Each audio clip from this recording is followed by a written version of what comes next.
हम आपको ऐसी ही एक घटना से परिचित करवाने जा रहे हैं जिसके पीछे क्या कारण है यह तो नहीं पता, लेकिन गांव के लोग इसे अपने पूर्वजों की आत्मा से जुड़ा राज्य मान रहे हैं।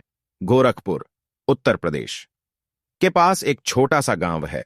इस गांव की लगभग 5 एकड़ जमीन पूरी तरह खाली पड़ी है, लेकिन उल्लेखनीय बात यह है कि यह जमीन पिछले कई दशकों से खाली पड़ी है, क्योंकि यहां जो पेड़ थे वह भी या तो गिर गए या फिर कटवा दिए गए।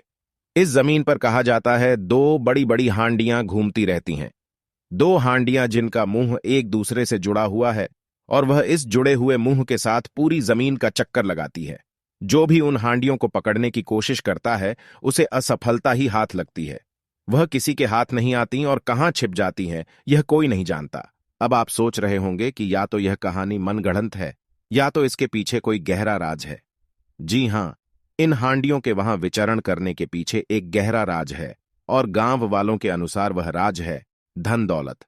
गांव वालों का कहना है कि एक विशिष्ट परिवार के छिपे हुए खजाने की रक्षा करने के लिए ही यह हांडियां उस जमीन पर घूमती हैं। ऐसी मान्यता है कि अगर कोई वस्तु एक लंबे समय तक जमीन में घड़ी रहती है तो उसमें जान आ जाती है, और ऐसा ही कुछ हुआ इन हांडियों के साथ। पहले के जमाने में जब ना तो बैंक हुआ करते थे और ना ही कोई लॉकर, तो परिवार के लोग अपनी धन दौलत को जमीन में गाड़ देते थे।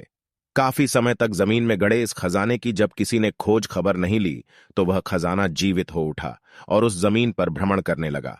अब आप यह भी सोच रहे होंगे कि इतना बड़ा खजाना होने के बावजूद क्या किसी ने उन हांडियों को पकड़ने की कोशिश नहीं की? तो इस सवाल का जवाब हम आपको देते हैं कि कोशिश तो की, लेकिन वह हांडियां किसी के हाथ आने के लिए तैयार नहीं है।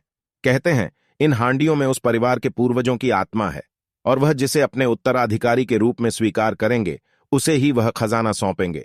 और अगर किसी ने जबरन उन हांडियों को पकड़ने की कोशिश की तो इससे जान का खतरा भी हो सकता है।